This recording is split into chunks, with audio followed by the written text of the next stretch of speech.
Chapter 21 राष्ट्रीय जांच एजेंसियां, नेशनल इन्वेस्टिगेशन एजेंसीज। भारत में लोकपाल एवं लोकायुक्त की स्थापना का सुझाव दिया था सरकारिया आयोग ने। भारत में लोकपाल एवं लोकायुक्त की स्थापना का सुझाव दिया था सरकारिया आयोग ने। संसद में प्रथम लोकपाल विधेयक प्रस्तुत किया गया था वर्ष 1968 में। संसद में प्रथम लोकपाल विधेयक प्रस्तुत किया गया था वर्ष 1968 में। उत्तर प्रदेश के लोकायुक्त की पदधारणा अवधि है 8 वर्ष। उत्तर प्रदेश के लोकायुक्त की पदधारणा अवधि है 8 वर्ष। वर्ष 2011 में लोकायुक्त विधेयक पारित करने वाला प्रथम भारतीय राज्य है झारखंड। वर्ष 2011 में लोकायुक्त विधेयक पारित करने वाला प्रथम भारतीय राज्य है झारखंड। निम्नलिखित में से कौन सा युग्म सही सुमेलित नहीं है? प्रवर्तन निदेशालय 2000, यह सही सुमेलित नहीं है। केंद्रीय अन्वेषण ब्यूरो का स्थापना 1963 में हुआ था, यह सही है। केंद्रीय सतर्कता आयोग का स्थापना 1964 में हुआ था, यह भी सही है। भ्रष्टाचार निरोधक कानून का स्थापना 1988 में हुआ था, यह भी सही है। निम्नलिखित में से कौन सा युग्म सही सुमेलित नहीं है? प्रवर्तन निदेशालय की स्थापना 2000 में नहीं हुई थी, यह सुमेलित नहीं है। केंद्रीय अन्वेषण ब्यूरो 1963 सही है। केंद्रीय सतर्कता आयोग 1964 सही है। भ्रष्टाचार निरोधक कानून 1988 सही है। उस समिति का नाम बताएं जिसने नीतिज्ञों को व अपराधियों के गठबंधन की जांच की व रिपोर्ट दी। बोहरा समिति। उस समिति का नाम बताएं जिसने राजनीतिज्ञों व अपराधियों के गठबंधन की जांच की व रिपोर्ट दी। बोहरा समिति। भारत के किस राज्य में लोकायुक्त अधिनियम सबसे अंत में लागू हुआ? पश्चिम बंगाल। भारत के किस राज्य में लोकायुक्त अधिनियम सबसे अंत में लागू हुआ? पश्चिम बंगाल। ओम्बड्समैन को भारत में लोकपाल एवं लोकायुक्त के नाम से जाना जाता है। इस संबंध में निम्नलिखित में से कौन सा कथन सही है? संसद में पहला लोकपाल विधेयक वर्ष 1968 में चौथी लोकसभा में प्रस्तुत किया गया था। ओम्बड्समैन को भारत में लोकपाल एवं लोकायुक्त के नाम से जाना जाता है। इस संबंध में निम्नलिखित में से कौन सा कथन सही है? संसद में पहला लोकपाल विधेयक वर्ष 1968 में चौथी लोकसभा में प्रस्तुत किया गया था। लोकपाल और लोकायुक्त विधेयक 2013 के संदर्भ में निम्नलिखित में से कौन सा कथन सही नहीं है? लोकपाल के क्षेत्राधिकार से भारत के प्रधानमंत्री को बाहर रखा गया है। लोकपाल और लोकायुक्त विधेयक 2013 के संदर्भ में निम्नलिखित में से कौन सा कथन सही नहीं है? लोकपाल के क्षेत्राधिकार से भारत के प्रधानमंत्री को बाहर रखा गया है, यह कथन सही नहीं है। प्रतिवर्ष 10 लाख से अधिक विदेशी सहायता प्राप्त सभी इकाइयां लोकपाल के क्षेत्राधिकार के अंतर्गत आती है, यह कथन सही है। लोकपाल में एक अध्यक्ष और अधिकतम 8 सदस्य हो सकते हैं, यह कथन भी सही है। लोकपाल के 50% सदस्य अनुसूचित जाति, अनुसूचित जातियां, जनजाति, अन्य पिछड़ा वर्ग, अल्पसंख्यक और महिला श्रेणी से होंगे, यह कथन भी सही है। केंद्रीय अन्वेषण ब्यूरो सीबीआई की स्थापना किस समिति की सिफारिश के आधार पर की गई थी? संथानम समिति। केंद्रीय अन्वेषण ब्यूरो सीबीआई की स्थापना किस समिति की सिफारिश के आधार पर की गई थी? संथानम समिति। भारत के किन राज्यों में लोकायुक्त जांच क्षेत्र में उसका कार्य भ्रष्टाचार के आरोपों की जांच करना है, न कि शिकायतें की? राजस्थान, हिमाचल प्रदेश, आंध्र प्रदेश और गुजरात। भारत के किन राज्यों में लोकायुक्त जांच क्षेत्र में उसका कार्य भ्रष्टाचार के आरोपों की जांच करना है, न कि शिकायतों की? राजस्थान, हिमाचल प्रदेश, आंध्र प्रदेश और गुजरात। निम्नलिखित में से किस राज्य में सर्वप्रथम लोकायुक्त संस्था की स्थापना की गई? महाराष्ट्र में। निम्नलिखित में से किस राज्य में सर्वप्रथम लोकायुक्त संस्था की स्थापना की गई? महाराष्ट्र। केंद्रीय सतर्कता आयोग की स्थापना कब की गई थी? 1964 में। केंद्रीय सतर्कता आयोग की स्थापना कब की गई थी? 1964 में। केंद्रीय सतर्कता आयुक्त का कार्यकाल कितना होता है? 4 वर्ष। केंद्रीय सतर्कता आयुक्त का कार्यकाल कितना होता है? 4 वर्ष। भारत के किन राज्यों में लोकायुक्त शिकायतों एवं आरोपों की जांच कर सकता है? उत्तर प्रदेश, बिहार, असम, कर्नाटक और महाराष्ट्र। भारत के किन राज्यों में लोकायुक्त शिकायतों एवं आरोपों की जांच कर सकता है? उत्तर प्रदेश, बिहार, असम, कर्नाटक और महाराष्ट्र। निम्नलिखित में से कौन सा कथन केंद्रीय अन्वेषण ब्यूरो सीबीआई के बारे में सही नहीं है? यह एक संवैधानिक संस्था है, यह कथन सही नहीं है। सीबीआई को शक्ति दिल्ली विशेष पुलिस अधिष्ठान अधिनियम 1964 से मिलती है, यह कथन सही है। यह केंद्रीय सतर्कता आयोग की सहायता करती है, यह भी सही है। इसका मिशन संविधान तथा देश के कानून की रक्षा करना है, यह कथन भी सही है। निम्नलिखित में से कौन सा कथन केंद्रीय अन्वेषण ब्यूरो सीबीआई के बारे में सही नहीं है? यह एक संवैधानिक संस्था है, यह कथन सही नहीं है। सीबीआई को शक्ति दिल्ली विशेष पुलिस अधिष्ठान अधिनियम 1964 से मिलती है, यह सही है। यह केंद्रीय सतर्कता आयोग की सहायता करती है, यह कथन भी सही है। इसका मिशन संविधान तथा देश के कानून की रक्षा करना है, यह कथन भी सही है। निम्नलिखित में से कौन सी शाखा का संबंध सीबीआई से नहीं है? मौसम विज्ञान शाखा। निम्नलिखित में से कौन सी शाखा का संबंध सीबीआई से नहीं है? मौसम विज्ञान शाखा। केंद्रीय अन्वेषण ब्यूरो की स्थापना कब की गई थी? वर्ष 1963 में। केंद्रीय अन्वेषण ब्यूरो की स्थापना कब की गई थी? वर्ष 1963 में। केंद्रीय अन्वेषण ब्यूरो के निदेशक की नियुक्ति कौन करता है? प्रधानमंत्री की अध्यक्षता में गठित समिति। केंद्रीय अन्वेषण ब्यूरो के निदेशक की नियुक्ति कौन करता है? प्रधानमंत्री की अध्यक्षता में गठित समिति। केंद्रीय अन्वेषण ब्यूरो के निदेशक की नियुक्ति कितने समय के लिए की जाती है? 2 वर्ष के लिए। केंद्रीय अन्वेषण ब्यूरो के निदेशक की नियुक्ति कितने समय के लिए की जाती है? 2 वर्ष के लिए। केंद्रीय अन्वेषण ब्यूरो की शक्ति कहां से प्राप्त होती है?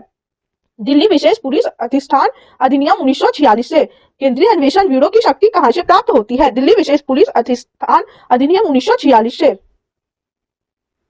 केंद्रीय अन्वेषण ब्यूरो किस मंत्रालय के अंतर्गत आता है? गृह मंत्रालय। केंद्रीय अन्वेषण ब्यूरो किस मंत्रालय के अंतर्गत आता है? गृह मंत्रालय। निम्नलिखित में से किस मामले की जांच केंद्रीय अन्वेषण ब्यूरो के अंतर्गत आती है? उपयुक्त सभी, यानी सीमा शुल्क कानून का उल्लंघन, तस्करी और दुराचार, इन सभी की जांच केंद्रीय अन्वेषण ब्यूरो के अंतर्गत आती है। निम्नलिखित में से किस मामले की जांच केंद्रीय अन्वेषण ब्यूरो के अंतर्गत आती है? उपयुक्त सभी, यानी सीमा शुल्क कानून का उल्लंघन, तस्करी और दुराचार। निम्नलिखित में से कौन इंटरपोल के नेशनल सेंट्रल ब्यूरो के रूप में कार्य करता है? केंद्रीय अन्वेषण ब्यूरो। निम्नलिखित में से कौन इंटरपोल के नेशनल सेंट्रल ब्यूरो के रूप में कार्य करता है? केंद्रीय अन्वेषण ब्यूरो। लोकायुक्त अधिनियम सर्वप्रथम किस राज्य के द्वारा पारित किया गया था? ओडिशा। लोकायुक्त अधिनियम सर्वप्रथम किस राज्य के द्वारा पारित किया गया था? ओडिशा। चैप्टर 22 राष्ट्रीय मानवाधिकार आयोग, नेशनल ह्यूमन राइट्स कमीशन। राष्ट्रीय मानवाधिकार आयोग ए और सी दोनों, यानी सांविधिक निकाय है और एक बहुसदस्यीय संस्था है। राष्ट्रीय मानवाधिकार आयोग संवैधानिक निकाय है और एक बहुसदस्यीय संस्था है। इसका आंसर होगा ऑप्शन डी, ए और सी दोनों है। राष्ट्रीय मानवाधिकार आयोग के अध्यक्ष और सदस्यों को उनके पद से कौन हटा सकता है?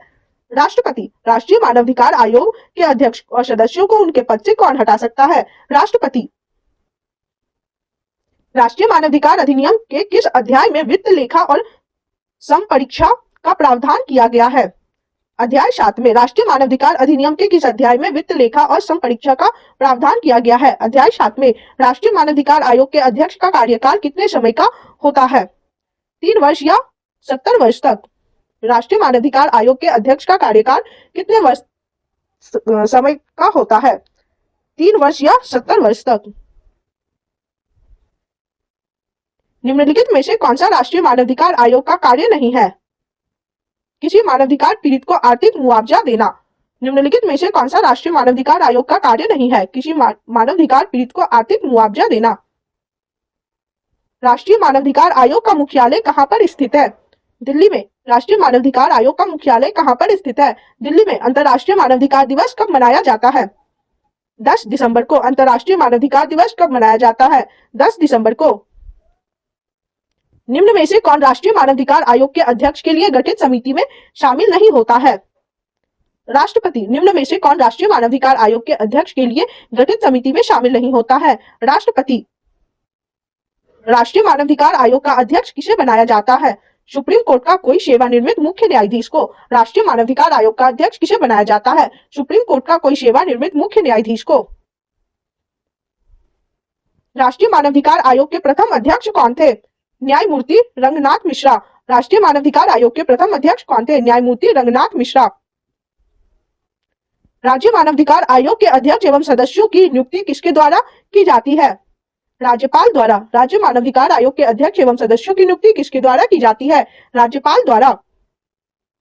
मानवाधिकार संरक्षण अधिनियम 1993 की किस धारा में लोक सेवा की परिभाषा दी गई है? धारा 2 के एम में मानवाधिकार संरक्षण अधिनियम 1993 की किस धारा में लोक सेवक की परिभाषा दी गई है? धारा 2 के एम में मानवाधिकार संरक्षण अधिनियम 1993 लागू है संपूर्ण भारत में। मानवाधिकार संरक्षण अधिनियम 1993 लागू है संपूर्ण भारत में। चैप्टर 23 राष्ट्रीय महिला आयोग नेशनल कमीशन फॉर वुमेन। निम्नलिखित में किस अधिनियम द्वारा राष्ट्रीय महिला आयोग की स्थापना की गई? राष्ट्रीय महिला आयोग अधिनियम 1990। निम्नलिखित में किस अधिनियम द्वारा राष्ट्रीय महिला आयोग की स्थापना की गई? राष्ट्रीय महिला आयोग अधिनियम 1990। राष्ट्रीय महिला आयोग में सम्मिलित होते हैं एक अध्यक्ष और 5 सदस्य। राष्ट्रीय महिला आयोग में सम्मिलित होते हैं एक अध्यक्ष, 5 सदस्य। राष्ट्रीय महिला आयोग के अध्यक्ष व सदस्यों का कार्यकाल है 3 वर्ष। राष्ट्रीय महिला आयोग के अध्यक्ष व सदस्यों का कार्यकाल है 3 वर्ष। राष्ट्रीय महिला आयोग की प्रथम अध्यक्ष कौन थी? जयंती पटनायक। राष्ट्रीय महिला आयोग के प्रथम अध्यक्ष कौन थी? जयंती पटनायक। राष्ट्रीय महिला आयोग के अध्यक्ष व सदस्यों की नियुक्ति कौन करता है? राष्ट्रपति। राष्ट्रीय महिला आयोग के अध्यक्ष व सदस्यों की नियुक्ति कौन करता है? राष्ट्रपति। राष्ट्रीय महिला आयोग किस प्रकार की संस्था है? ए और सी दोनों, यानी सांविधिक और बहुसदस्यीय दोनों। राष्ट्रीय महिला आयोग किस प्रकार की संस्था है? सांविधिक और बहुसदस्यीय, ए और सी दोनों। संयुक्त राष्ट्र द्वारा किस वर्ष को अंतर्राष्ट्रीय महिला वर्ष के रूप में घोषित किया गया? वर्ष 1975 को। संयुक्त राष्ट्र द्वारा किस वर्ष को अंतर्राष्ट्रीय महिला वर्ष के रूप में घोषित किया गया? वर्ष 1975 को। अंतर्राष्ट्रीय महिला दिवस कब मनाया जाता है? 8 मार्च को। अंतर्राष्ट्रीय महिला दिवस कब मनाया जाता है? 8 मार्च को। राष्ट्रीय महिला आयोग का मुख्यालय कहाँ स्थित है?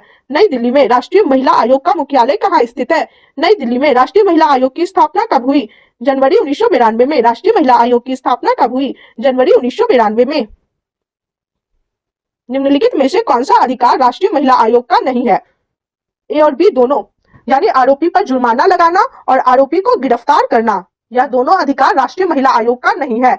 निम्नलिखित में से कौन सा अधिकार राष्ट्रीय महिला आयोग का नहीं है? आरोपी पर जुर्माना लगाना और आरोपी को गिरफ्तार करना। इसका आंसर होगा ऑप्शन सी, ए और बी दोनों। केंद्रीय महिला व बाल विकास मंत्रालय ने बच्चों को यौन अपराधों से सुरक्षा के लिए कब पॉक्सो ई बॉक्स का आरंभ किया है?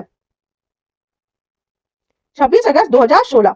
केंद्रीय महिला व बाल विकास मंत्रालय ने बच्चों को यौन अपराधों से सुरक्षा के लिए कब पॉक्सो ई बॉक्स का आरंभ किया है? 26 अगस्त 2016। निम्नलिखित में से कौन राष्ट्रीय महिला आयोग में पहले पुरुष सदस्य नियुक्त किए गए हैं? आलोक रावत। निम्नलिखित में से कौन राष्ट्रीय महिला आयोग में पहले पुरुष सदस्य नियुक्त किए गए हैं? आलोक रावत। निम्नलिखित में से कौन 2 बार राष्ट्रीय महिला आयोग की अध्यक्ष रह चुकी है? गिरिजा व्यास। निम्नलिखित में से कौन 2 बार राष्ट्रीय महिला आयोग की अध्यक्ष रह चुकी है? गिरिजा व्यास। राष्ट्रीय महिला आयोग अपनी वार्षिक रिपोर्ट किसे प्रस्तुत करता है? केंद्र सरकार को। राष्ट्रीय महिला आयोग अपनी वार्षिक रिपोर्ट किसे प्रस्तुत करता है? केंद्र सरकार को। चैप्टर 24 राजभाषा ऑफिशियल लैंग्वेज। निम्नलिखित में से कौन सा कथन असत्य है? वर्ष 1985 में राजभाषा विभाग का गठन किया गया था, यह कथन असत्य है। भाषा के आधार पर गठित होने वाला प्रथम राज्य आंध्र प्रदेश है, यह कथन सत्य है। प्रथम राजभाषा आयोग के अध्यक्ष वीजी खेर थे, यह कथन सत्य है। प्रथम राज्य भाषा संयुक्त समिति के अध्यक्ष जीवी पंत थे, यह कथन भी सत्य है। निम्नलिखित में से कौन सा कथन असत्य है? वर्ष 1985 में राजभाषा विभाग का गठन किया गया था, यह कथन असत्य है। भाषा के आधार पर गठित होने वाला प्रथम राज्य आंध्र प्रदेश है, यह सत्य है। प्रथम राजभाषा आयोग के अध्यक्ष वीजी खेर थे, यह कथन भी सत्य है। प्रथम राजभाषा संयुक्त समिति के अध्यक्ष जीवी पंत थे, यह भी सही है। भारतीय संविधान का अनुच्छेद 344 के अंतर्गत प्रथम राजकीय भाषा आयोग का गठन कब और किसकी अध्यक्षता में हुआ था? 1955 में वीजी खेर की अध्यक्षता में। भारतीय संविधान के अनुच्छेद 344 के अंतर्गत प्रथम राजकीय भाषा आयोग का गठन कब और किसकी अध्यक्षता में हुआ था? 1955 में वीजी खेर की अध्यक्षता में। भारतीय संविधान के अनुसार हिंदी भारत की राजभाषा है। भारतीय संविधान के अनुसार हिंदी भारत की राजभाषा है। निम्नलिखित में से किस संविधान संशोधन के द्वारा संविधान की 8वीं अनुसूची में बोडो, डोगरी, मैथिली और संथाली भाषा को सम्मिलित किया गया है? 92वां संविधान संशोधन अधिनियम। निम्नलिखित में से किस संविधान संशोधन के द्वारा संविधान की 8वीं अनुसूची में बोडो, डोगरी, मैथिली और संथाली भाषा को सम्मिलित किया गया है? 92वां संविधान संशोधन अधिनियम। त्रिभाषा ट्रीलिंगुअल का अर्थ क्या है? क्षेत्रीय भाषा हिंदी और अंग्रेजी।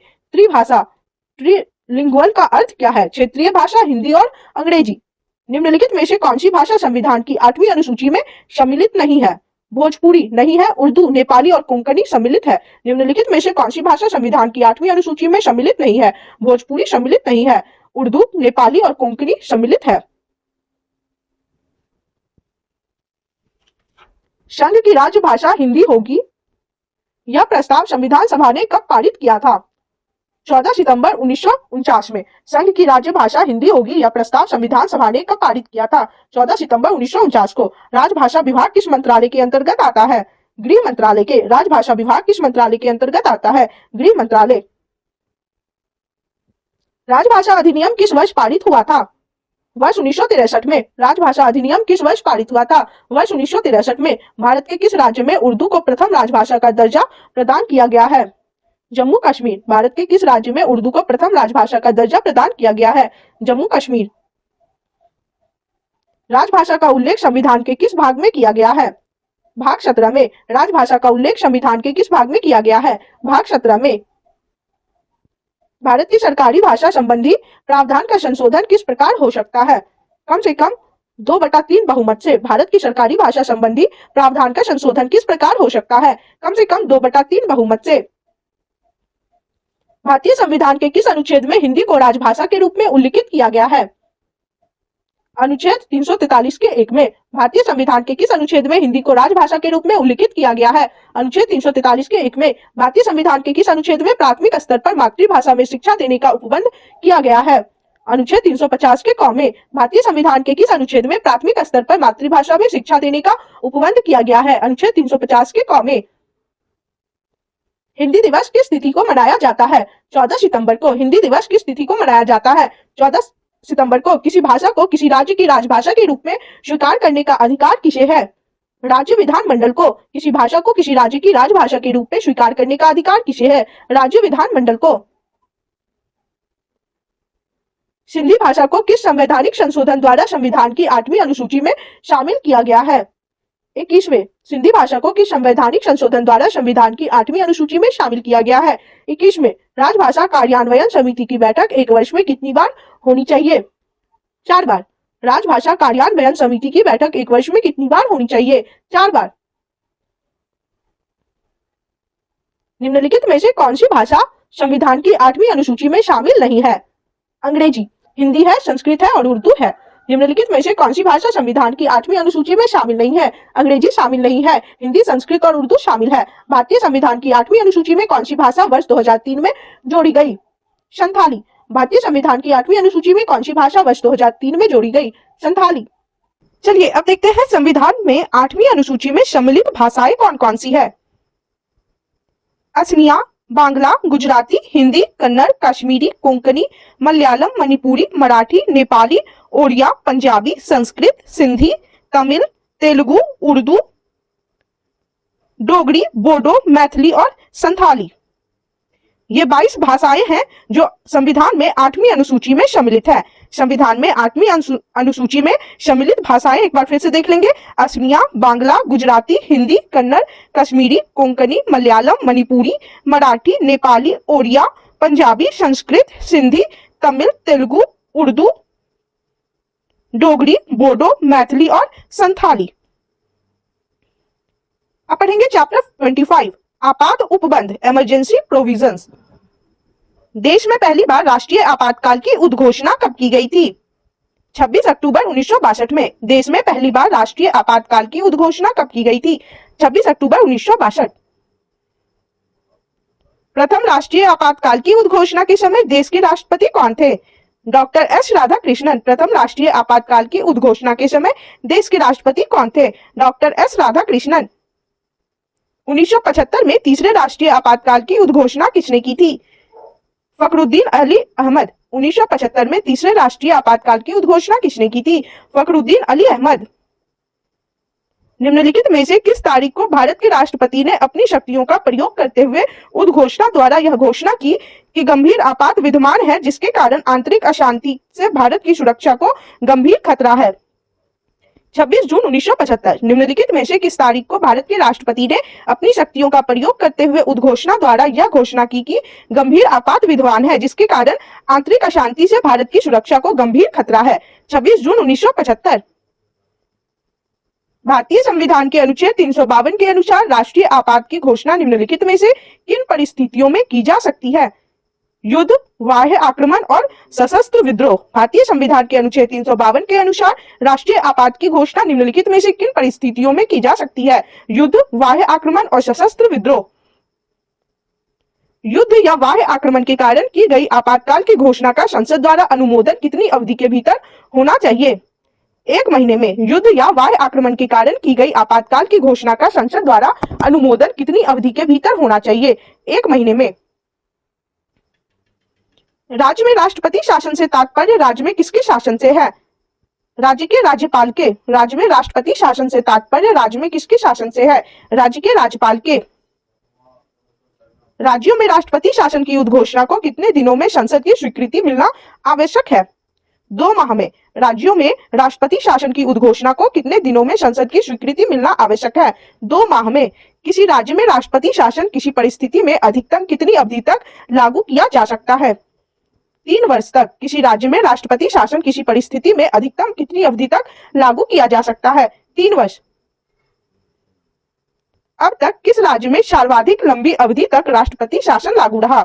जम्मू कश्मीर में। अब तक किस राज्य में सर्वाधिक लंबी अवधि तक राष्ट्रपति शासन लागू रहा? जम्मू कश्मीर में। निम्नलिखित में से कौन सी ऐसी आपात स्थिति है जिसकी घोषणा अभी तक भारत में नहीं की गई है? वित्तीय आपात स्थिति। निम्नलिखित में से कौन सी ऐसी आपात स्थिति है जिसकी घोषणा अभी तक भारत में नहीं की गई है? वित्तीय आपात स्थिति। राष्ट्रपति शासन की सर्वाधिक बार घोषणा किसके शासनकाल में की गई? इंदिरा गांधी के प्रथम शासनकाल में। राष्ट्रपति शासन की सर्वाधिक बार घोषणा किसके शासनकाल में की गई? इंदिरा गांधी के प्रथम शासनकाल में। भारत का राष्ट्रपति किस प्रकार के आपातकाल की उद्घोषणा कर सकता है? उपयुक्त सभी, यानी राष्ट्रीय आपातकाल, राज्यीय संवैधानिक आपातकाल और वित्तीय आपातकाल। ये सभी आपातकाल की उद्घोषणा राष्ट्रपति कर सकता है। भारत का राष्ट्रपति किस प्रकार के आपातकाल की उद्घोषणा कर सकता है? उपयुक्त सभी, यानी राष्ट्रीय आपातकाल, राज्यीय संवैधानिक आपातकाल और वित्तीय आपातकाल। राज्य में आपातकाल के समय राज्य का शासन किसके हाथ में रहता है? राष्ट्रपति के हाथ में। राज्य में आपातकाल के समय राज्य का शासन किसके हाथ में रहता है? राष्ट्रपति। वित्तीय आपात स्थिति के दौरान राज्य विधानमंडलों द्वारा पारित सभी वित्त विधेयकों को निम्नलिखित में से किसके विचारार्थ आरक्षित रखा जाता है? राष्ट्रपति के।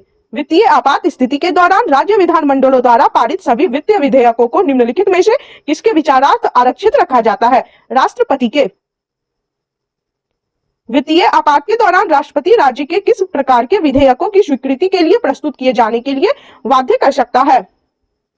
वित्तीय विधेयक। वित्तीय आपात के दौरान राष्ट्रपति राज्य के किस प्रकार के विधेयकों की स्वीकृति के लिए प्रस्तुत किए जाने के लिए बाध्य कर सकता है? वित्तीय विधेयक।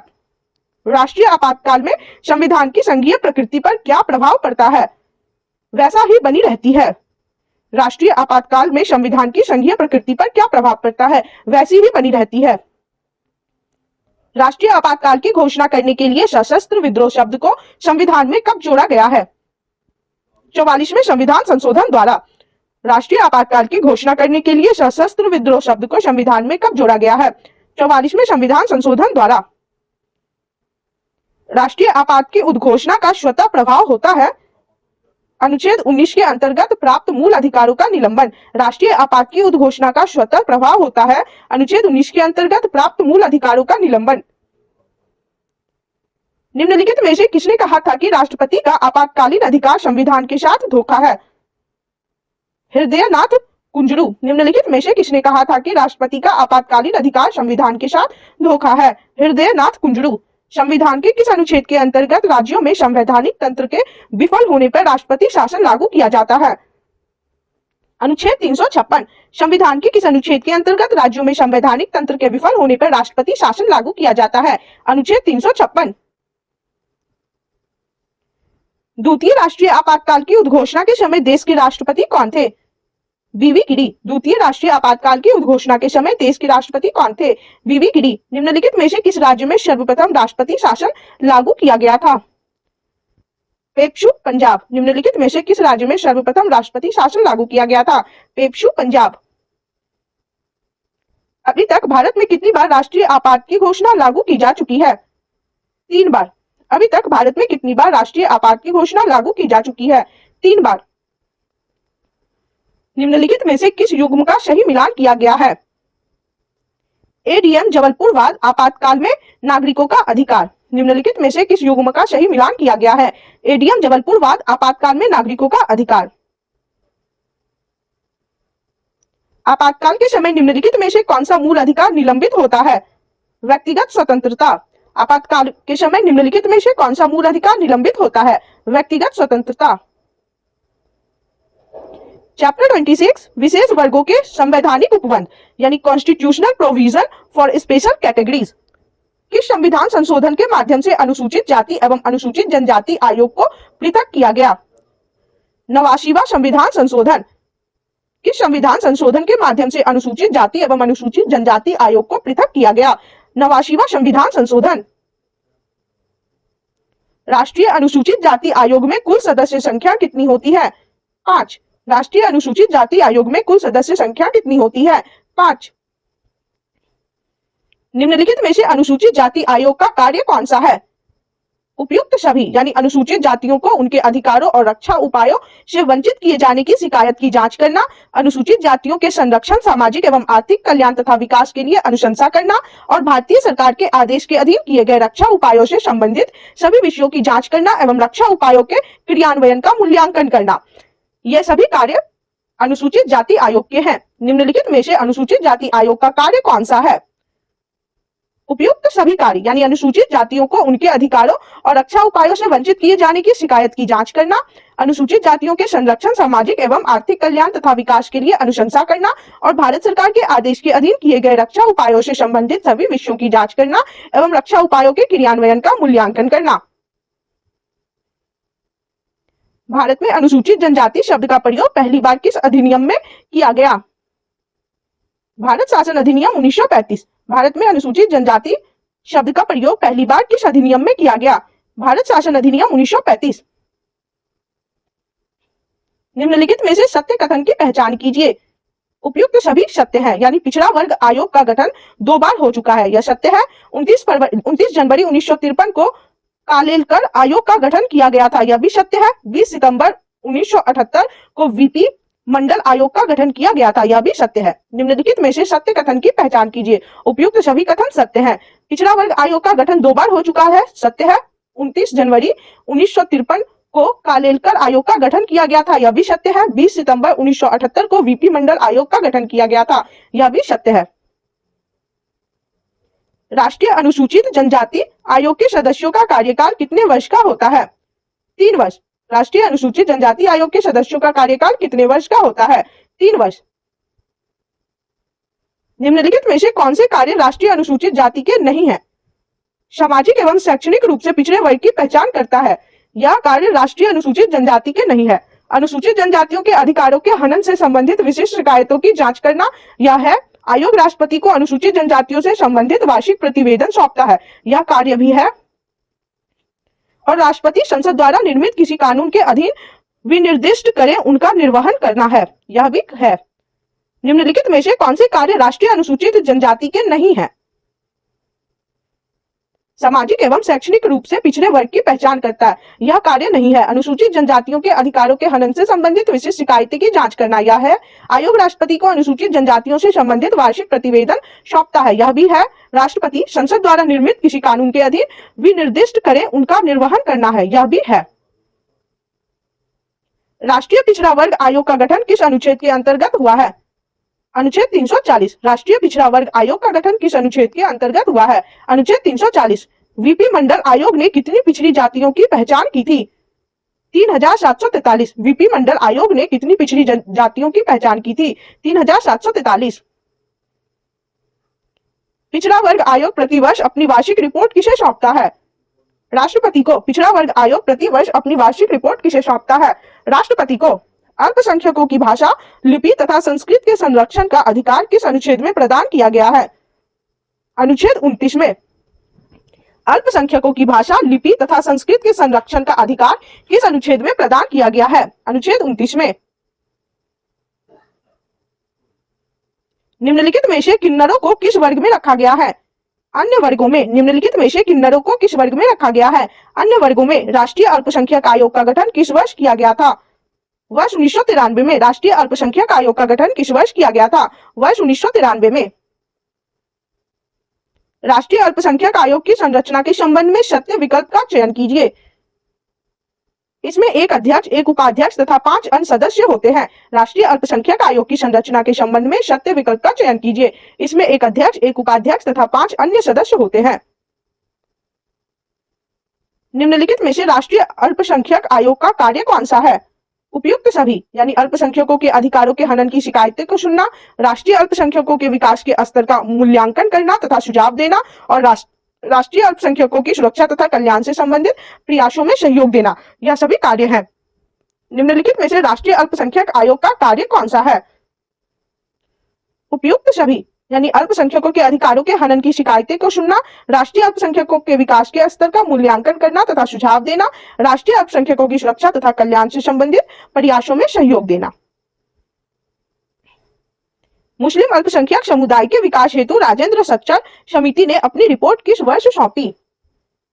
वर्ष 2006 में। मुस्लिम अल्पसंख्यक समुदाय के विकास हेतु राजेंद्र सच्चर समिति ने अपनी रिपोर्ट किस वर्ष सौंपी? वर्ष 2006 में।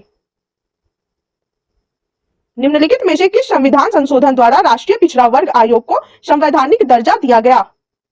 102वां संविधान संशोधन। निम्नलिखित में से किस संविधान संशोधन द्वारा राष्ट्रीय पिछड़ा वर्ग आयोग को संवैधानिक दर्जा दिया गया? 102वां संविधान संशोधन। राष्ट्रपति द्वारा अनुसूचित जाति का निर्धारण किस अनुच्छेद के माध्यम से किया गया है? अनुच्छेद 341। राष्ट्रपति द्वारा अनुसूचित जाति का निर्धारण किस अनुच्छेद के माध्यम से किया गया है? अनुच्छेद 341। सच्चर समिति की अनुशंसा के आधार पर निम्नलिखित में से कौन सा कथन सत्य है? उपयुक्त सभी कथन सत्य है, यानी एक समान अवसर आयोग का गठन किया जाएगा। विश्वविद्यालय में अति सामाजिक धार्मिक पिछड़े वर्गों के प्रवेश हेतु विशेष मापदंड तैयार किया जाए। सदस्यों को सीनियर सेकेंडरी विद्यालयों के संलग्न किया जाए। सच्चर समिति की अनुशंसा के आधार पर निम्नलिखित में से कौन सा कथन सत्य है? उपयुक्त सभी कथन सत्य है, यानी एक समान अवसर आयोग का गठन किया जाएगा। विश्वविद्यालयों में अति सामाजिक धार्मिक पिछड़े वर्गों के प्रवेश हेतु विशेष मापदंड तैयार किए जाए। सदस्यों को सीनियर सेकेंडरी विद्यालयों के संलग्न किया जाए। 65वां संविधान संशोधन किस वर्ष किया गया था? वर्ष 1990 में। 65वां संविधान संशोधन किस वर्ष किया गया था? वर्ष 1990 में। वर्तमान में राष्ट्रीय पिछड़ा वर्ग आयोग के अध्यक्ष कौन है? डॉक्टर भगवान लाल साहनी। वर्तमान में राष्ट्रीय पिछड़ा वर्ग आयोग के अध्यक्ष कौन है? डॉक्टर भगवान लाल साहनी। सूची 1 को सूची 2 के साथ सुमेलित करें तथा सही कूटों का चुनाव करके सही उत्तर का चयन करें। चलिए हम लोग सूची 1 में अनुच्छेद दिए गए हैं और सूची 2 में अनुच्छेद से संबंधित विषय दिए गए हैं, इसका हम लोग मिलान कर लेंगे। अनुच्छेद 330 लोकसभा में ST/SC की सीटों से संबंधित है। अनुच्छेद 331 लोकसभा में आंग्ल भारतीय समुदाय का प्रतिनिधित्व से संबंधित है। अनुच्छेद 332 राज्यों की विधानसभाओं में SC/ST की सीटों का आरक्षण से संबंधित है। और अनुच्छेद 333 राज्यों की विधानसभाओं में आंग्ल भारतीय समुदाय का प्रतिनिधित्व से संबंधित है। इसका आंसर होगा ऑप्शन डी। सूची 1 को सूची 2 के साथ सुमेलित करें तथा सही कूटों का चुनाव करके सही उत्तर का चयन करें। सूची 1 में अनुच्छेद दिए गए हैं और सूची 2 में उनके विषय दिए गए हैं। अनुच्छेद 330 लोकसभा में ST/SC की सीटों से संबंधित है। अनुच्छेद 331 लोकसभा में आंग्ल भारतीय समुदाय का प्रतिनिधित्व से संबंधित है। अनुच्छेद 332 राज्यों की विधानसभाओं में SC/ST की सीटों के आरक्षण से संबंधित है। और अनुच्छेद 333 राज्यों की विधानसभाओं में आंग्ल भारतीय समुदाय का प्रतिनिधित्व से संबंधित है। इसका आंसर होगा ऑप्शन डी। चलिए देखते हैं आयोग और उनके अध्यक्ष के नाम। राष्ट्रीय मानवाधिकार आयोग के अध्यक्ष है अरुण कुमार मिश्रा। राष्ट्रीय मानवाधिकार आयोग के अध्यक्ष है अरुण कुमार मिश्रा। राष्ट्रीय अनुसूचित जनजाति आयोग के अध्यक्ष है हर्ष चौहान। राष्ट्रीय अनुसूचित जनजाति आयोग के अध्यक्ष है हर्ष चौहान। राष्ट्रीय अनुसूचित जाति आयोग के अध्यक्ष है विजय सांपला। राष्ट्रीय अनुसूचित जाति आयोग के अध्यक्ष है विजय सांपला। राष्ट्रीय अल्पसंख्यक आयोग के अध्यक्ष है इकबाल सिंह लालपुरा। राष्ट्रीय अल्पसंख्यक आयोग के अध्यक्ष है इकबाल सिंह लालपुरा।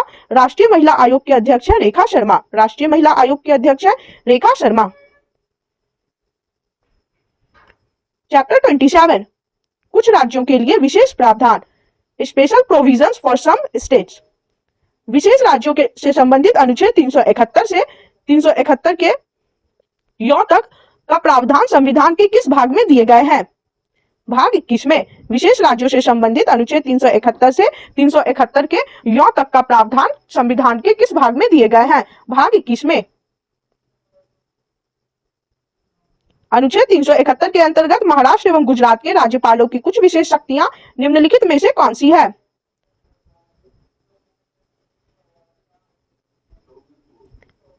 सौराष्ट्र कक्ष एवं शेष गुजरात के लिए पृथक विकास बोर्डों की स्थापना और महाराष्ट्र में सांस्कृतिक विकास के लिए विशेष प्रावधान।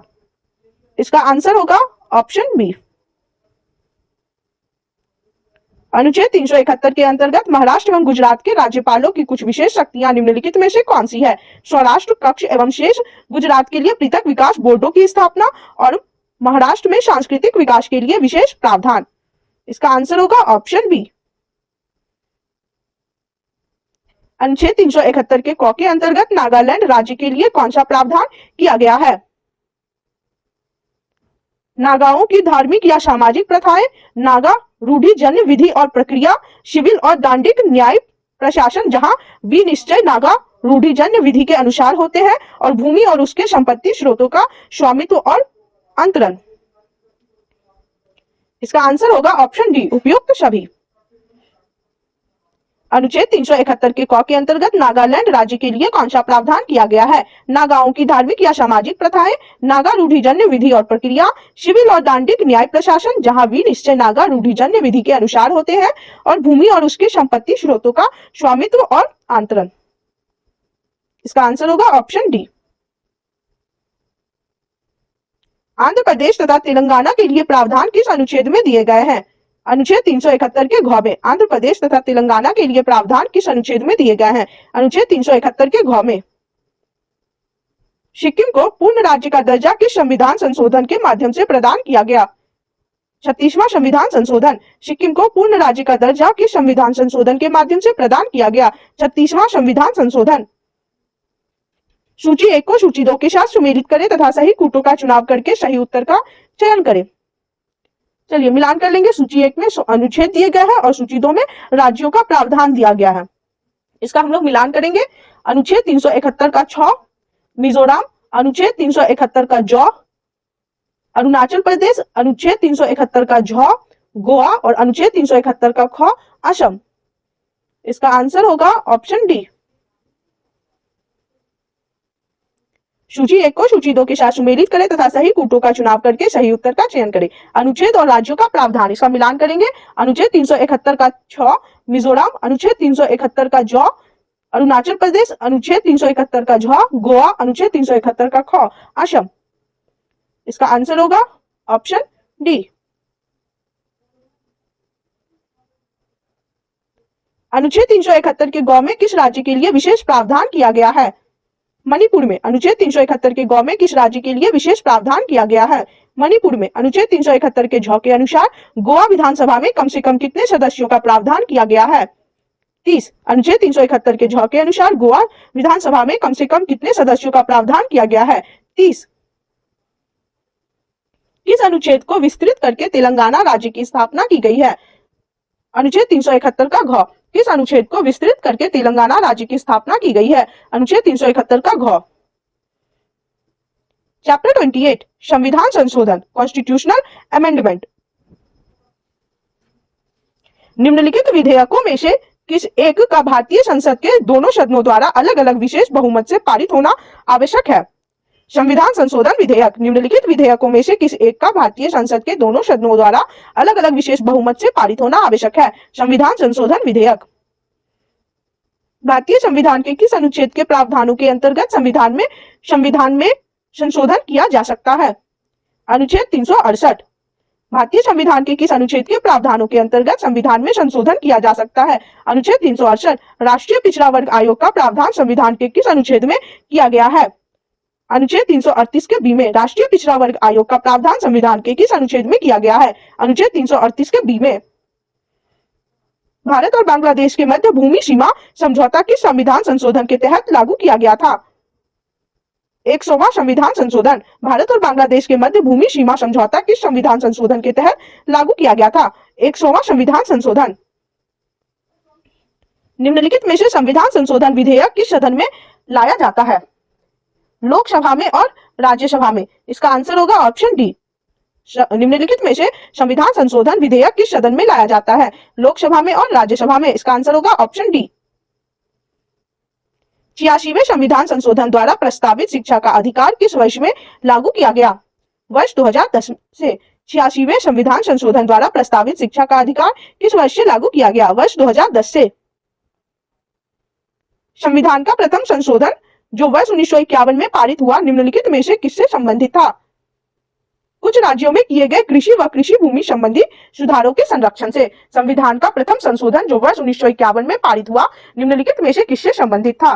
कुछ राज्यों में किए गए कृषि व कृषि भूमि संबंधी सुधारों के संरक्षण से।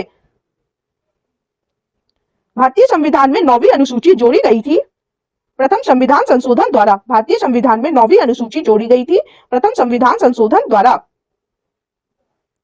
संविधान के किस संशोधन के अंतर्गत अन्य पिछड़ा वर्ग को शिक्षण संस्थाओं में प्रवेश हेतु 27% का आरक्षण दिया गया है?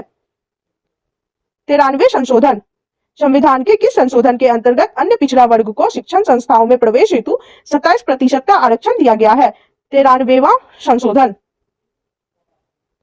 भारत के सर्वोच्च न्यायालय ने संविधान के आधारभूत ढांचे के सिद्धांत को किस वाद में स्पष्ट किया है? केशवानंद भारतीवाद 1973 में। भारत के सर्वोच्च न्यायालय ने संविधान के आधारभूत ढांचे के सिद्धांत को किस वाद में स्पष्ट किया है? केशवानंद भारतीवाद 1973 में। विधानसभा में किसी दल के निर्वाचित सदस्यों के दल बदल पर निम्नलिखित में से किस संविधान संशोधन द्वारा प्रतिबंध लगाया गया है? संविधान का 52वां संशोधन। विधानसभा में किसी दल के निर्वाचित सदस्यों के दल बदल पर निम्नलिखित में से किस संविधान संशोधन द्वारा प्रतिबंध लगाया गया है? संविधान का 52वां संशोधन। निम्नलिखित संविधान संशोधनों में किस एक के अंतर्गत दिल्ली को राष्ट्रीय राजधानी क्षेत्र यानी नेशनल कैपिटल टेरिटरी का दर्जा प्रदान किया गया? 69वां संशोधन। निम्नलिखित संविधान संशोधनों में से किस एक के अंतर्गत दिल्ली को राष्ट्रीय राजधानी क्षेत्र यानी नेशनल कैपिटल टेरिटरी का दर्जा प्रदान किया गया? 69वां संशोधन। निम्नलिखित में से कौन सा एक संवैधानिक संशोधन मौलिक कर्तव्यों से संबंधित है? 42वां। निम्नलिखित में से कौन सा एक संवैधानिक संशोधन मौलिक कर्तव्यों से संबंधित है? 42वां संवैधानिक संशोधन। भारतीय संविधान का 79वां संविधान संशोधन किससे संबंधित है? लोकसभा और राज्य विधानसभाओं में अनुसूचित जातियों तथा अनुसूचित जनजातियों के आरक्षण से। भारतीय संविधान का 79वां संविधान संशोधन किससे संबंधित है? लोकसभा और राज्य विधानसभाओं में अनुसूचित जातियों तथा अनुसूचित जनजातियों के आरक्षण से। 44वें संविधान संशोधन के द्वारा निम्नलिखित में से किस अधिकार को मौलिक अधिकार की श्रेणी से हटा दिया गया? संपत्ति के अधिकार को। 44वें संविधान संशोधन के द्वारा निम्नलिखित में से किस अधिकार को मौलिक अधिकार की श्रेणी से हटा दिया गया? संपत्ति के अधिकार को। केशवानंद भारतीय केस का महत्व इसलिए है कि उच्चतम न्यायालय ने संविधान की मूल विशेषताओं को प्रतिपादित किया। केशवानंद भारतीय केस का महत्व इसलिए है कि उच्चतम न्यायालय ने संविधान की मूल विशेषताओं को प्रतिपादित किया। निम्नलिखित में से किसका संबंध 104वां संविधान संशोधन से है? ए और बी का यानी अनुसूचित जाति एवं जनजाति और आंग्ल भारतीय का। निम्नलिखित में से किसका संबंध 104वां संविधान संशोधन से है? ए और बी दोनों का यानी अनुसूचित जाति एवं जनजाति और आंग्ल भारतीय का। भारत के संविधान में होने वाले 97वें संविधान संशोधन का संबंध किस विषय से है? सहकारी संस्थाओं के गठन का कार्य संचालन से। भारत के संविधान में होने वाले 97वां संविधान संशोधन का संबंध किस विषय से है? सहकारी संस्थाओं के गठन का कार्य संचालन से। 99वां संविधान संशोधन विधेयक किससे संबंधित था? राष्ट्रीय न्यायिक आयोग के गठन से। 99वां संविधान संशोधन विधेयक किससे संबंधित था? राष्ट्रीय न्यायिक आयोग के गठन से। इस संविधान संशोधन द्वारा संविधान में अनुच्छेद 31 के क तथा 31 के ख को जोड़ा गया? प्रथम संविधान संशोधन। किस संविधान संशोधन द्वारा संविधान में अनुच्छेद 31 के क तथा 31 के ख को जोड़ा गया? प्रथम संविधान संशोधन। निम्नलिखित संविधान संशोधनों को सुमेलित कीजिए। चलिए इसका मिलान कर लेंगे। 13वां संविधान संशोधन, राज्य को पुनर्परिभाषित किया गया। 18वां संविधान संशोधन, दल बदल अधिनियम। 39वां संविधान संशोधन, नागालैंड। 52वां संविधान संशोधन संबंधित है राष्ट्रपति, उपराष्ट्रपति, स्पीकर और प्रधानमंत्री के चुनाव को चुनौती नहीं दी जा सकती। इसका आंसर होगा ऑप्शन ए। निम्नलिखित संविधान संशोधनों को सुमेलित कीजिए। 13वां संविधान संशोधन, राज्य को पुनर्परिभाषित किया गया। 18वां संविधान संशोधन, दल बदल अधिनियम। 39वां संविधान संशोधन, नागालैंड। और 52वां संविधान संशोधन, राष्ट्रपति, उपराष्ट्रपति, स्पीकर और प्रधानमंत्री के चुनाव को चुनौती नहीं दी जा सकती। इसका आंसर होगा ऑप्शन ए। भारतीय संविधान के प्राधिकृत हिंदी पाठ को निम्नलिखित संविधान संशोधनों में से किसके द्वारा प्रकाशित करने के लिए अधिकृत किया गया? 58वां संशोधन 1987। भारतीय संविधान के प्राधिकृत हिंदी पाठ को निम्नलिखित संविधान संशोधनों में से किसके द्वारा प्रकाशित करने के लिए अधिकृत किया गया? 58वां संशोधन 1987। भारत में 2021 अक्टूबर तक कितने संविधान संशोधनों का क्रियान्वयन हो चुका है? 105। भारत में 2021 अक्टूबर तक कितने संविधान संशोधनों का क्रियान्वयन हो चुका है? 105। भारतीय संविधान के अनुसार निम्न विषयों पर संवैधानिक संशोधन के लिए कम से कम आधे राज्यों के विधानमंडलों द्वारा संपुष्टि आवश्यक है। संविधान के संघीय प्रावधान, सर्वोच्च न्यायालय के अधिकार और संविधान संशोधन की प्रक्रिया की। इसका आंसर होगा ऑप्शन ए। भारतीय संविधान के अनुसार निम्न विषयों पर संवैधानिक संशोधन के लिए कम से कम आधे राज्यों के विधानमंडलों द्वारा संपुष्टि आवश्यक है। संविधान के संघीय प्रावधान की, सर्वोच्च न्यायालय के अधिकार की और संविधान संशोधन की प्रक्रिया की। इसका आंसर होगा ऑप्शन ए। निम्नलिखित में से कौन कौन से विषय हैं जिन पर कम से कम आधे राज्यों के विधानमंडलों के अनुसमर्थन से ही संविधान संशोधन संभव है? राष्ट्रपति का निर्वाचन, संसद में राज्यों का प्रतिनिधित्व और 7वीं अनुसूची में कोई भी सूची। इसका आंसर होगा ऑप्शन ए। निम्नलिखित में से कौन कौन से विषय हैं जिन पर कम से कम आधे राज्यों के विधानमंडलों के अनुसमर्थन से ही संविधान संशोधन संभव है? राष्ट्रपति का निर्वाचन, संसद में राज्यों का प्रतिनिधित्व और 7वीं अनुसूची में कोई भी सूची। इसका आंसर होगा ऑप्शन ए। संविधान का 93वां संशोधन यानी विधेयक किससे संबंधित है? अनुसूचित जातियों व जनजातियों के लिए शैक्षिक संस्थाओं में प्रवेश के लिए विशेष उपबंध। संविधान का 93वां संशोधन विधेयक किससे संबंधित है? अनुसूचित जातियों व जनजातियों के लिए शैक्षिक संस्थाओं में प्रवेश के लिए विशेष उपबंध। संविधान संशोधन करने के विधेयक को वीटो करने की राष्ट्रपति की शक्ति सहमति देनी होगी शब्द से स्थापन करके किस संशोधन द्वारा समाप्त कर दी गई है?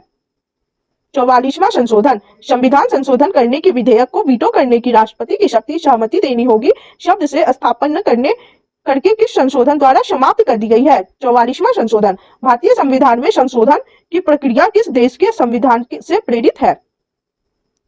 दक्षिण अफ्रीका से। भारतीय संविधान में संशोधन की प्रक्रिया किस देश के संविधान से प्रेरित है? दक्षिण अफ्रीका से। सूची 1 को सूची 2 के साथ सुमेलित कीजिए तथा नीचे दिए गए कूट से सही उत्तर चुनिए। सूची 1 और सूची 2 को सुमेलित करेंगे। न्यायिक पुनरीक्षण शक्ति का परिसीमन। 38वां संशोधन, संपत्ति के अधिकार को मौलिक अधिकारों से हटाया जाना। 44वां संशोधन, मताधिकार की आयु 21 वर्ष से 18 वर्ष घटाया जाना। 61वां संशोधन, उद्देशिका में पंथ निरपेक्ष शब्द जोड़ा जाना। 42वां संशोधन। इसका आंसर होगा ऑप्शन ए। सूची 1 को सूची 2 के साथ सुमेलित कीजिए तथा नीचे दिए गए कूट से सही उत्तर चुनिए। चलिए हम लोग सूची 1 को सूची 2 से सुमेलित करेंगे फिर से। न्यायिक पुनरीक्षण शक्ति का परिसीमन। 38वां संशोधन, संपत्ति के अधिकार को मौलिक अधिकारों से हटाया जाना। 44वां संशोधन, मताधिकार की आयु 21 वर्ष से 18 वर्ष घटाया जाना। 61वां संशोधन और उद्देशिका में पंथ निरपेक्ष शब्द जोड़ा जाना। 42वां संशोधन। इसका आंसर होगा ऑप्शन ए। चलिए अब देखते हैं 103वां संविधान संशोधन 2019। इसके बारे में देख लीजिए। आर्थिक रूप से पिछड़े लोगों को सरकारी नौकरियों तथा शिक्षण संस्थाओं में 10% आरक्षण देने का संवैधानिक प्रावधान करने के लिए संसद में 124वां संविधान संशोधन विधेयक प्रस्तुत किया गया। इस विधेयक द्वारा अनुच्छेद 15 तथा 16 में संशोधन किया गया है। संसद में पारित होने तथा राष्ट्रपति की स्वीकृति मिलने के पश्चात यह विधेयक 103वें संविधान संशोधन अधिनियम के रूप में 14 जनवरी 2019 को प्रभावित हो गया है। एक बार फिर से देख लेंगे। 103वां संविधान संशोधन 2019 आर्थिक रूप से पिछड़े लोगों को सरकारी नौकरियों तथा शिक्षण संस्थाओं में 10% आरक्षण देने का संवैधानिक प्रावधान करने के लिए संसद में 124वां संविधान संशोधन विधेयक प्रस्तुत किया गया। इस विधेयक द्वारा अनुच्छेद 15 तथा 2016 में संशोधन किया गया है। संसद में पारित होने तथा राष्ट्रपति की स्वीकृति मिलने के पश्चात यह विधेयक 103वें संविधान संशोधन अधिनियम के रूप में 14 जनवरी 2019 से प्रभावी हो गया है। इसके बाद 104वां संविधान संशोधन 2020, 126वें संविधान संशोधन विधेयक 2019 द्वारा लोकसभा और राज्य विधानसभा में अनुसूचित जातियों एवं जनजातियों के लिए आरक्षण की अवधि 10 वर्ष बढ़ाकर 25 जनवरी 2030 तक कर दी गई है। साथ ही इसी संविधान संशोधन विधेयक द्वारा संसद व विधान मंडलों में एंग्लो इंडियन समुदाय को प्राप्त आरक्षण समाप्त कर दिया गया। 104वां संविधान संशोधन 2020, एक बार फिर से देख लेंगे। 126वें संविधान संशोधन विधेयक 2019 द्वारा लोकसभा और राज्य विधानसभा में अनुसूचित जातियों एवं जनजातियों के लिए आरक्षण की अवधि 10 वर्ष बढ़ाकर 25 जनवरी 2030 तक कर दी गई है। साथ ही इसी संविधान संशोधन विधेयक द्वारा संसद व विधान मंडलों में एंग्लो इंडियन समुदाय को प्राप्त आरक्षण समाप्त कर दिया गया। इसके बाद अब देख लीजिए 105वां संविधान संशोधन 2021।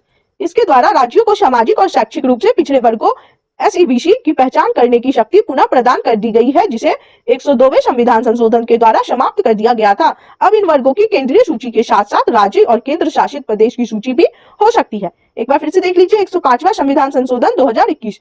इसके द्वारा राज्यों को सामाजिक और शैक्षिक रूप से पिछड़े वर्गों SEBC की पहचान करने की शक्ति पुनः प्रदान कर दी गई है, जिससे 102वें संविधान संशोधन के द्वारा समाप्त कर दिया गया था। अब इन वर्गों को की केंद्रीय सूची के साथ साथ राज्य और केंद्र शासित प्रदेश की सूची भी हो सकती है। चैप्टर 29 विविध मिसलेनियस। निम्नलिखित में से संविधान का वह कौन सा संशोधन है जिसके द्वारा महिलाओं के लिए नगर पालिकाओं एवं ग्राम पंचायतों में 1/3 सीटों की आरक्षण की व्यवस्था की गई है? 73वां और 74वां संशोधन। निम्नलिखित में से संविधान का वह कौन सा संशोधन है जिसके द्वारा महिलाओं के लिए नगर पालिकाओं एवं ग्राम पंचायतों में 1/3 सीटों की आरक्षण की व्यवस्था की गई है? 73वां और 74वां संशोधन। अल्पसंख्यकों के लिए राष्ट्रीय आयोग किस वर्ष में बनाया गया था? वर्ष 1992 में। अल्पसंख्यकों के लिए राष्ट्रीय आयोग किस वर्ष में बनाया गया था? वर्ष 1992 में। महिलाओं के सशक्तिकरण के लिए राष्ट्रीय नीति किस वर्ष अपनाई गई थी? वर्ष 2001 में। महिलाओं के सशक्तिकरण के लिए राष्ट्रीय नीति किस वर्ष अपनाई गई थी? वर्ष 2001 में। संयुक्त राष्ट्र की संस्था में 5 महाशक्तियां निषेधाधिकार का उपयोग किसमें करती है? सुरक्षा परिषद में। संयुक्त राष्ट्र की संस्था में 5 महाशक्तियां निषेधाधिकार का उपयोग किसमें करती है? सुरक्षा परिषद। UN सुरक्षा परिषद के 5 अस्थायी सदस्य देश कौन है? चीन, फ्रांस, रूस, UK और USA। UN सुरक्षा परिषद के 5 अस्थायी सदस्य देश कौन है? चीन, फ्रांस, रूस, UK और USA।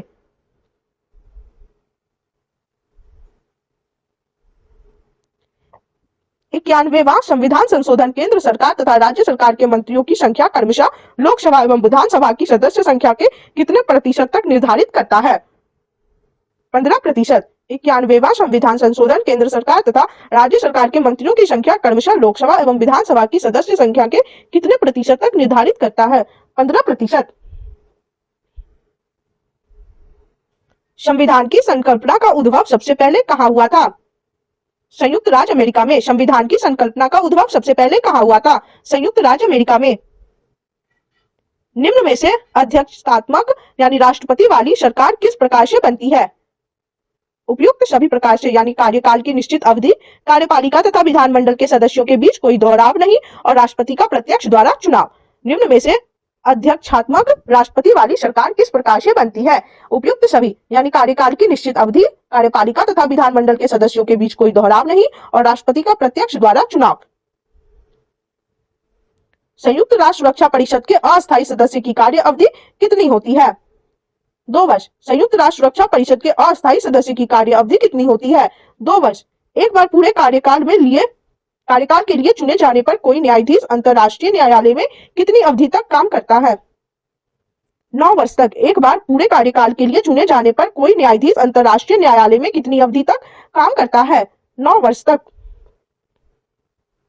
निम्नलिखित में से किसने पाकिस्तान के राष्ट्रपति अयूब खान के साथ ताशकंद करार पर हस्ताक्षर किए थे? श्री लाल बहादुर शास्त्री। निम्नलिखित में से किसने पाकिस्तान के राष्ट्रपति अयूब खान के साथ ताशकंद करार पर हस्ताक्षर किए थे? श्री लाल बहादुर शास्त्री। पंचशील के सिद्धांतों का प्रस्तावक कौन था? पंडित जवाहरलाल नेहरू। पंचशील के सिद्धांतों का प्रस्तावक कौन था? पंडित जवाहरलाल नेहरू। निम्नलिखित में से कौन सा एक राज्य का घटक नहीं है? सेना। निम्नलिखित में से कौन सा एक राज्य का घटक नहीं है? सेना।